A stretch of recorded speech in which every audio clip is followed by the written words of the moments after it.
हाँ भाई। हम लोग आज का जो टॉपिक हमारा रहेगा, हम लोगों ने यूनिट ऑपरेशंस के अंदर हमारा सेडिमेंटेशन का टॉपिक किया था लास्ट टॉपिक। जो आज हम लोग करेंगे क्रिस्टलाइजेशन, जो हमारा यूनिट ऑपरेशन के अंदर फाइनल टॉपिक है। उसके बाद हम लोग कुछ जो डेफिनेशंस हैं, एक आपको वो लेक्चर करेंगे कि जिसके अंदर डेफिनेशंस के बारे में आप लोगों को बताऊंगा। थर्मल कंडक्टिविटी, थर्मल डिफ्यूजिविटी, ये चीज़ें क्या होती हैं। शायद आप लोगों के नोट्स में ऑलरेडी अवेलेबल करवा दिया है वो। तो क्रिस्टलाइजेशन से पहले क्या होता है, क्रिस्टल्स क्या होते हैं।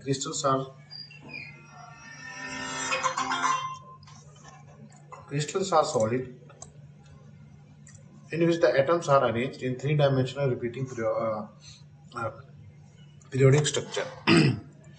क्रिस्टल्स क्या होते हैं, वो सॉलिड होते हैं जिनके अंदर एटम्स थ्री डायमेंशनल सिस्टम के अंदर रिपीटेड फॉर्म में क्या अरेंज किए जाओ अरेंज होते हैं। ठीक है।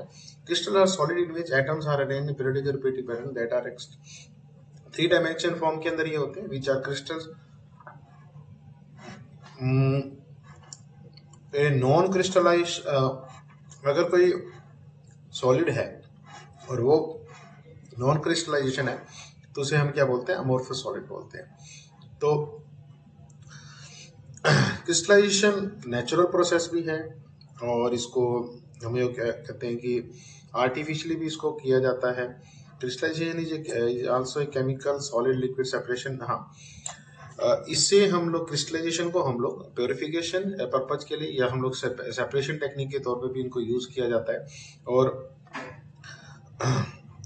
जो अगर हम लोग केमिकल इंजीनियरिंग की बात करें तो यहाँ पर हमारा जो क्रिस्टलाइजेशन है उनको क्रिस्टलाइजर्स के अंदर हम लोग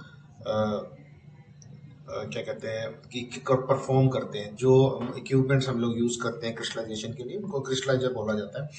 और क्रिस्टलाइजेशन प्रोसेस की अगर हम लोग डेफिनेशन करें तो ये क्या है, crystallization is a technique used for purification of substance, a separation techniques to separate solid from a solution. Crystallization can be defined as a process through which atoms or molecule of a substance arrange themselves in well-defined thermodimensional lattice and continuously minimize the overall energy of the system. Crystallization क्या है, एक process है जहां पर atoms या molecule substance है अपने आप को अरेंज करते हैं well defined three dimensional lattice के अंदर, और अपनी एनर्जी है वो, उनकी जो ओवरऑल में एनर्जी है वो मिनिमाइज होती रहती है। तो when a substance is subjected to crystallization, its atoms and molecules bind together through well।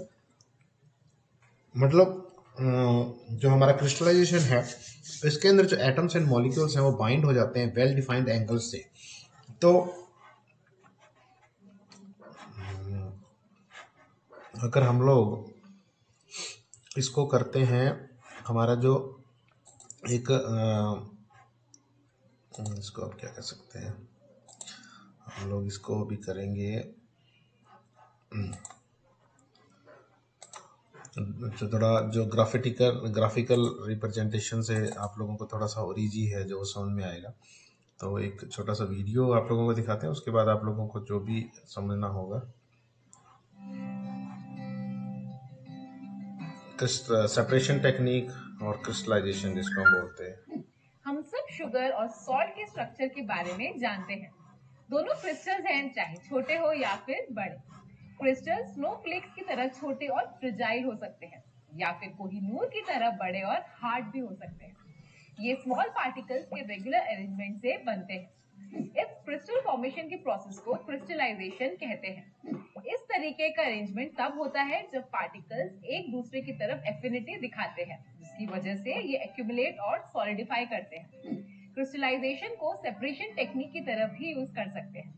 इस टेक्निक का बेसिस है सेम सॉल्वेंट में सॉलिड्स की सॉल्युबिलिटी का डिफरेंस। लेकिन ये क्रिस्टल्स कैसे फॉर्म होते हैं, इस प्रोसेस को एक एक्सपेरिमेंट के साथ समझते हैं। यहाँ मेरे पास थोड़ा इम्प्योर सॉल्ट है, चलो इसे पानी में डिसॉल्व करते हैं। अब इसे फिल्टर पेपर से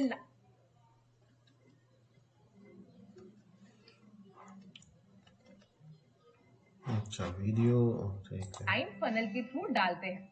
एक क्लियर लिक्विड फनल के थ्रू बीकर में फ्लो करता है और पीछे एक छोटा सा लम्प छोड़ता है। ये लम्प वो इम्प्योरिटीज हैं जो सोल्यूशन में इनसॉल्युबल है। अब इस सोल्यूशन को हीट करते हैं। इसे तब तक हीट करेंगे जब तक बीकर में रहने वाला वाटर कंसिडरेबली रिड्यूस नहीं हो जाता। जब वाटर का वॉल्यूम एक डिजायर्ड लेवल तक रिड्यूस हो जाता है, क्लियर लिक्विड को धीरे धीरे ठंडा होने के लिए रखा जाता है। कुछ देर के बाद सोल्यूशन में छोटे छोटे क्रिस्टल्स अपीयर होना शुरू होते हैं।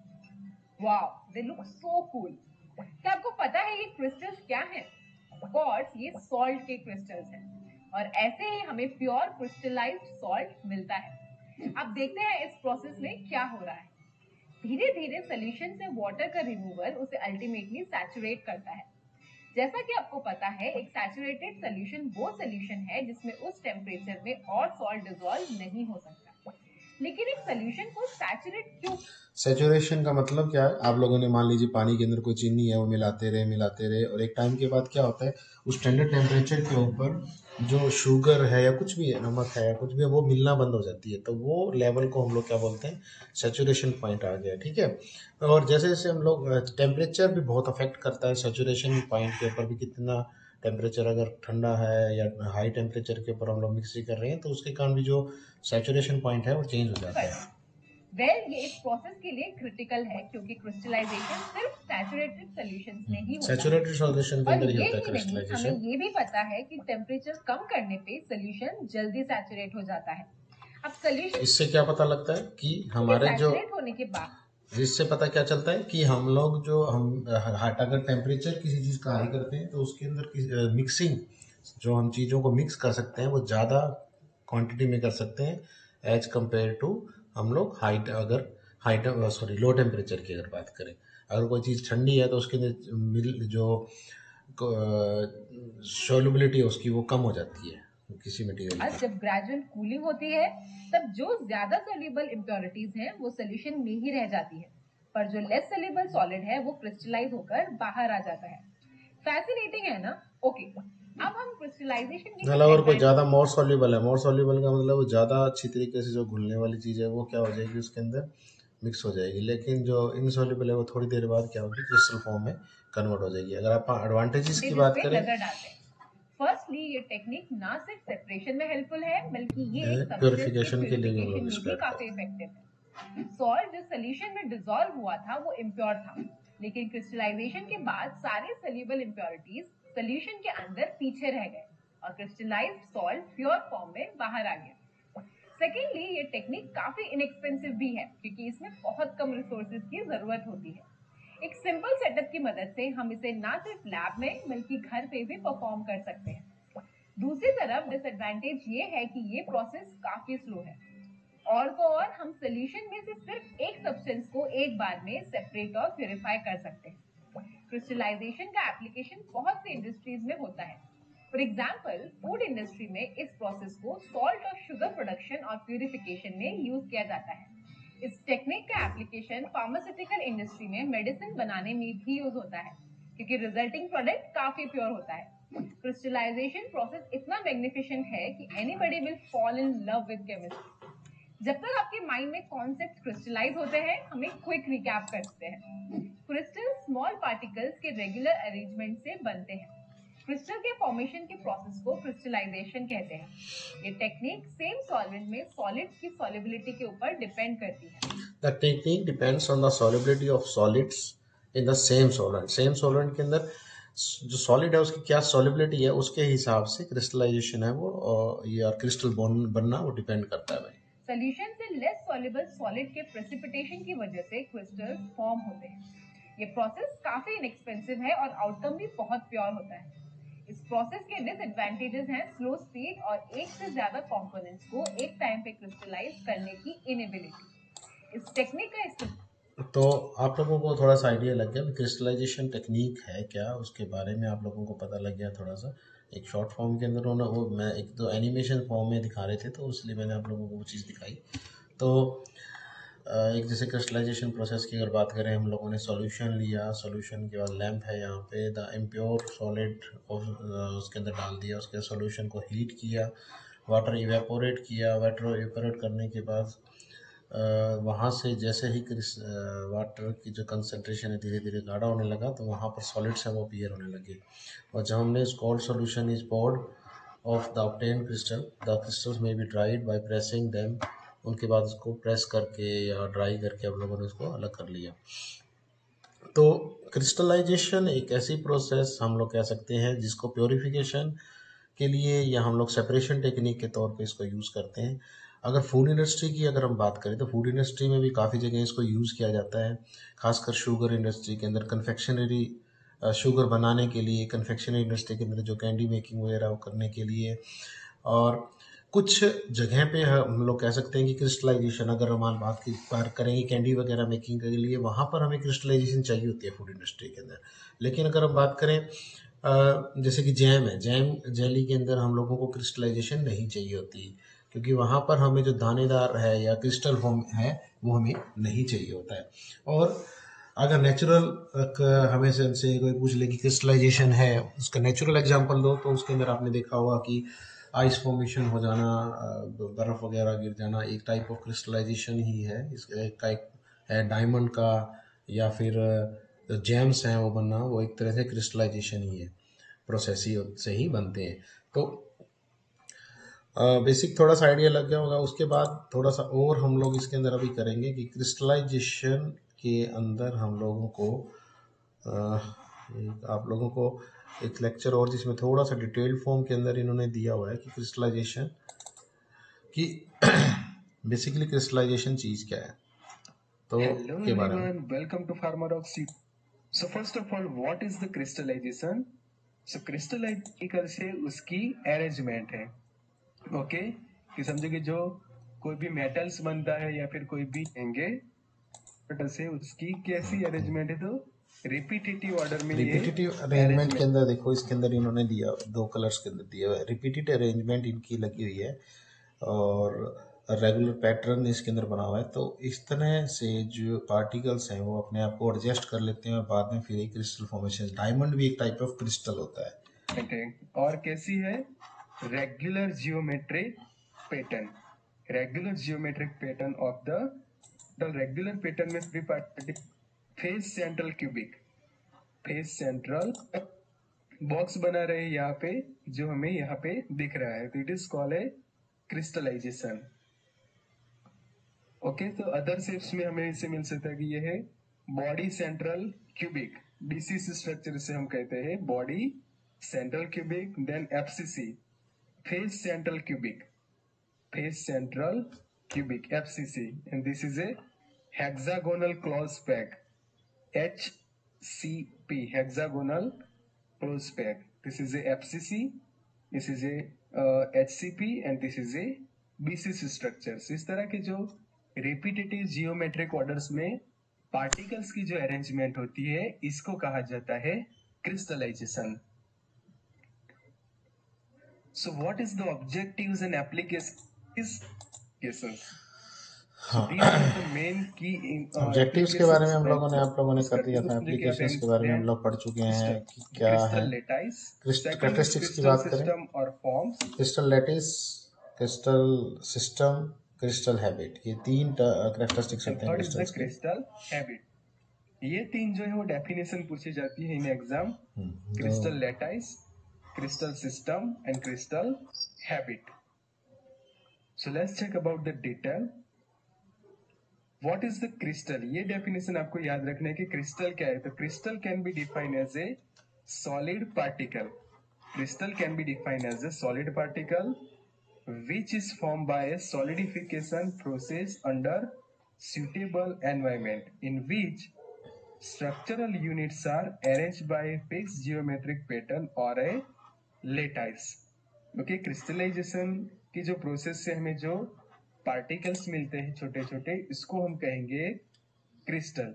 तो क्रिस्टल क्या है, तो crystal is a solid particle which is formed by a solidification process under suitable environment in which structural units are arranged by a fixed geometric pattern। fixed geometric pattern जो हमने आगे पढ़ा FCC, BCC एक्सेट्रा, ये है कोई एक fix geometric pattern की FCC को फॉलो करता है या फिर BCC को। तो ये एक क्रिस्टल जो है वो समझो number of time FCC follow करके भी एक बड़ा जाइंट मॉलिक्यूल्स जो है वो क्रिएट कर सकता है।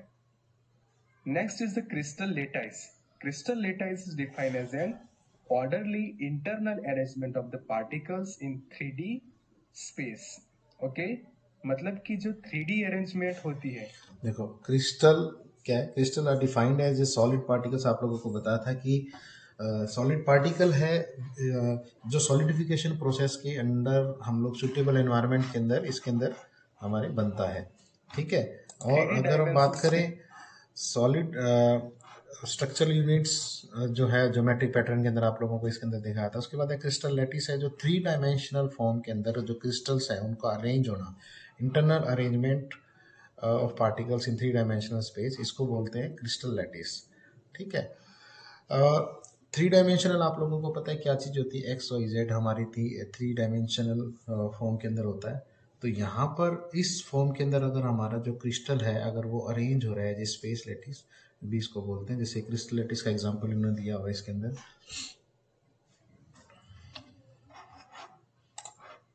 The cubic body central it is a BCC. तो वो कौन से मेटल्स में होता है, तो ये देखिए एक Fe, then V, Nb and Cr। Then next is the FCC model. FCC 2 3 4 repetitively order में ये जो है वो सेट हुए हैं। Okay, to make the FCC structure और BCC structure of that particular.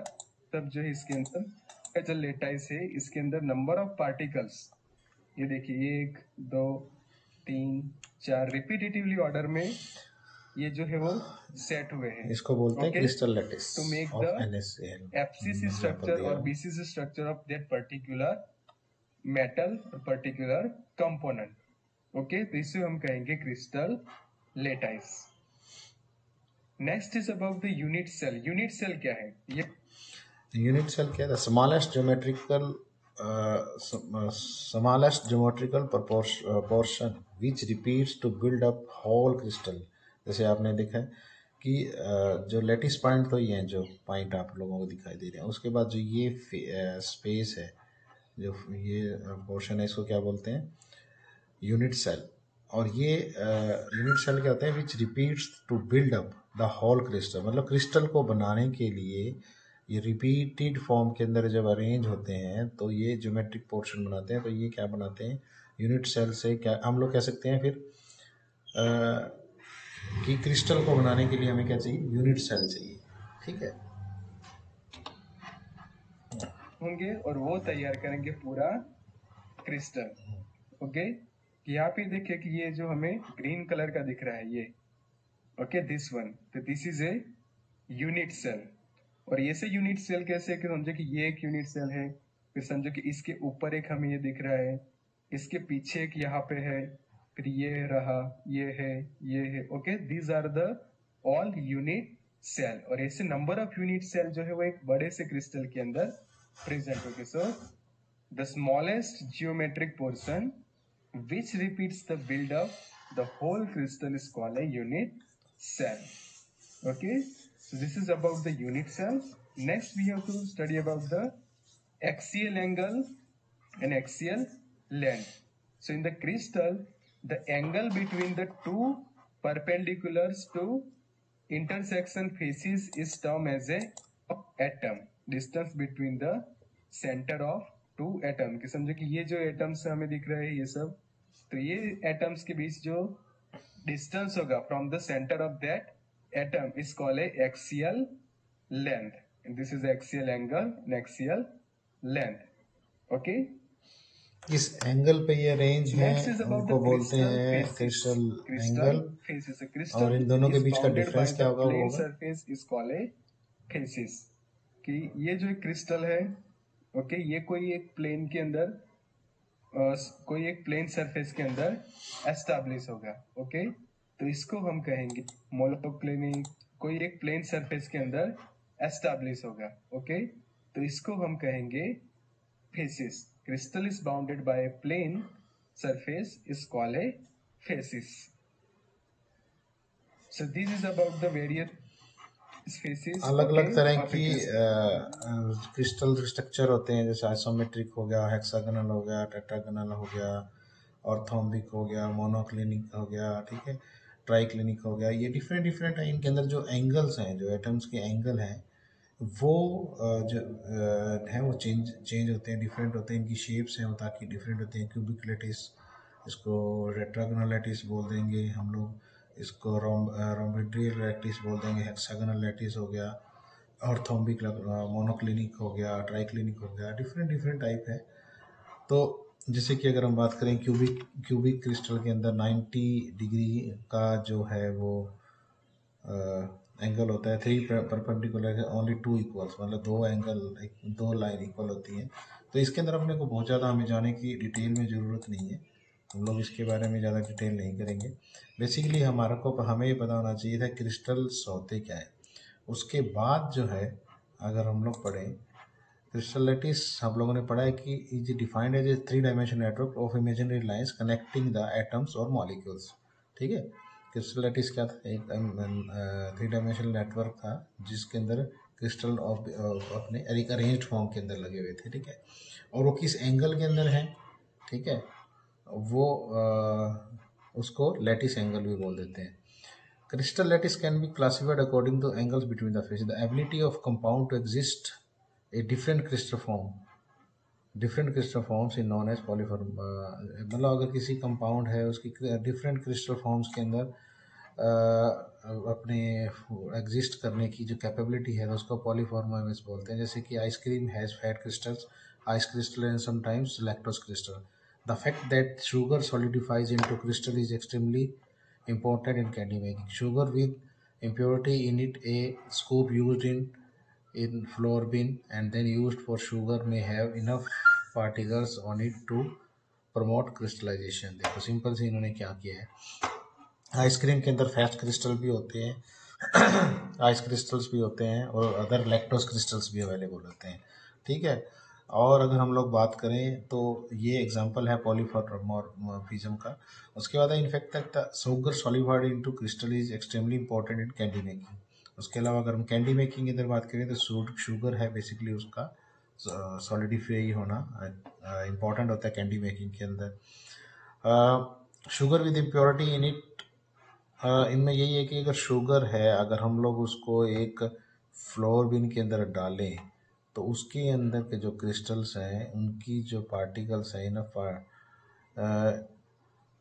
As compare to floor, जो हमारा मैदा है उस मैदा है उसके कंपैरिजन में वो क्या होंगे, उनकी जो पार्टिकल्स हैं वो कम होंगे।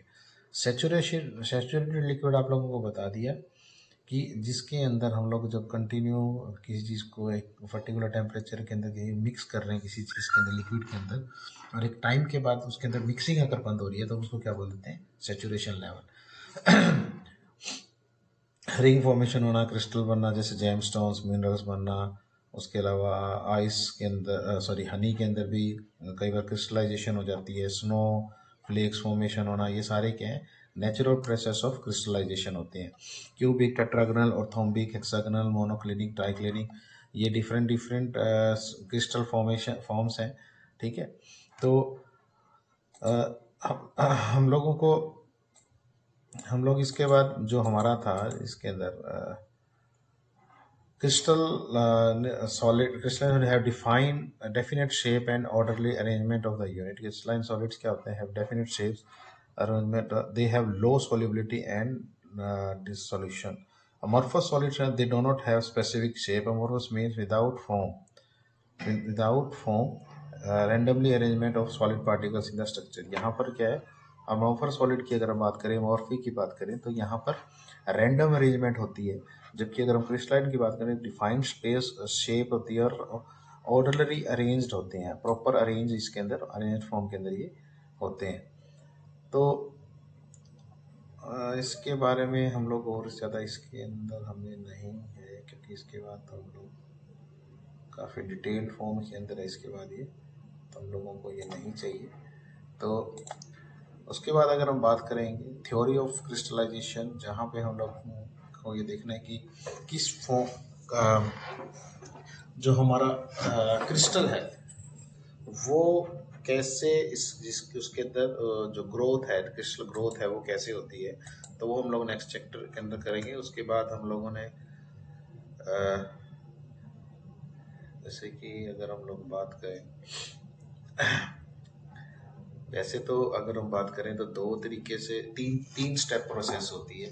फर्स्ट स्टेप है वहाँ पर सैचुरेशन पॉइंट आना चाहिए। सैचुरेशन के बाद वहाँ पर न्यूक्लिएशन शुरू होती है सॉल्यूशन के अंदर, और न्यूक्लिएशन से शुरू होने के बाद हमारा जो है क्रिस्टल ग्रोथ होती है। The birth of new solute particles called nucleation. और जब ये रिपीटेड फॉर्म में अरेंज होते हैं वो क्या बोलते हैं, इसको क्रिस्टल बना होते हैं। क्रिस्टलाइजेशन इन फीड प्रोसेसिंग के अंदर हम लोगों ने पढ़ लिया है कि डिफरेंट जैसे फूड इंडस्ट्री के अंदर, जैसे शुगर इंडस्ट्री के अंदर, कन्फेक्शनरी इंडस्ट्री वगैरह के अंदर इसको यूज़ किया जाता है। न्यूक्लिएशन अगर हम लोग बात करें, सुपर सैचुरेटेड स्टेट आ गई, उसके बाद न्यूक्लिएशन होगी, फॉर्मेशन ऑफ न्यूक्ली होगी। न्यूक्ली जब थोड़े बड़ा होगा तो वो क्रिस्टल प्रोपगेशन, क्रिस्टल ग्रोथ हो जाएगी, और उसके बाद फाइनली जो परफेक्ट साइज है क्रिस्टल का वो हमारे यहाँ पर इसमें बन जाएगा। ठीक है, तो दूसरा क्या है कि क्रिस्टलाइजेशन आपके कहाँ हो रही है आपके सॉल्यूशन के अंदर। जैसे कि आप लोगों को एक सिंपल इजी एग्जांपल आप लोगों में देना चाहूँगा कि जैसे कि हम लोगों ने आप लोगों ने काफ़ी बार देखा होगा कि घर में जब आप बर्फ़ जमाते हैं तो आपका जो एक बर्तन होता है, यूटेंसिल जिसको हम बोलते हैं, बर्तन के अंदर जब हम लोग पानी डालते हैं तो आपने हमेशा देखा होगा कि बर्तन की साइडों के ऊपर जो कभी भी सेंटर से बर्फ़ जमना शुरू नहीं होती, साइडों से जमना शुरू होती है, क्योंकि न्यूक्लिएशन को एक स्टेशनरी स्पेस चाहिए। अगर उसको हम बार बार उसको हिलाते रहेंगे, स्टेबल फॉर्म में नहीं रखेंगे, तो वहाँ पर न्यूक्लियर फॉर्मेशन प्रॉपर नहीं होगा और वो अपना क्रिस्टल है उसकी ग्रोथ को वो ग्रोथ नहीं कर पाएगा, साइज अपना बड़ा नहीं कर पाएगा। तो इसीलिए क्या है कि जब भी हमें क्रिस्टलाइजेशन करनी है, क्रिस्टल फॉर्मेशन करनी है, तो वहाँ पे हमें थोड़ा स्टेबल फॉर्मेशन उसको देनी चाहिए, हमारे सोल्यूशन को देनी पड़ती है। दूसरा क्या है कि अगर हम लोग शुगर इंडस्ट्री की बात करें तो एक वर्ड आता है सीडिंग, कि अगर हमें जब सुपर सैचुरेशन प्रोसेस को जानी है और फिर न्यूक्लिएशन शुरू करनी है तो वो एक स्लो प्रोसेस है, काफ़ी एनर्जी कंज्यूमिंग प्रोसेस हम लोग मानते हैं। तो उसके लिए उस चीज़ को अवॉइड करने के लिए क्या किया जाता है, पहले से ही उसके अंदर हम लोग क्या करते हैं, कुछ ना कुछ क्रिस्टल्स हैं बेस देने के लिए हम लोग वो ऐड कर देते हैं। और वो ऐड करने से बेनिफिट ये होता है कि वहाँ पर हमारा जो है क्रिस्टलाइजेशन होनी शुरू हो जाती है, और जो सुपर सैचुरेशन प्रोसेस है उसके लिए हमारा जो टाइम है वो बच जाता है। ठीक है, अगर तो ये कुछ चीज़ें इसके अंदर हैं हमारे क्रिस्टलाइजेशन के अंदर, क्रिस्टल कैसे बनता है इन चीज़ों का। बाकी कुछ चीज़ें हैं वो नेक्स्ट टॉपिक के अंदर करेंगे, नेक्स्ट लेक्चर के अंदर करेंगे।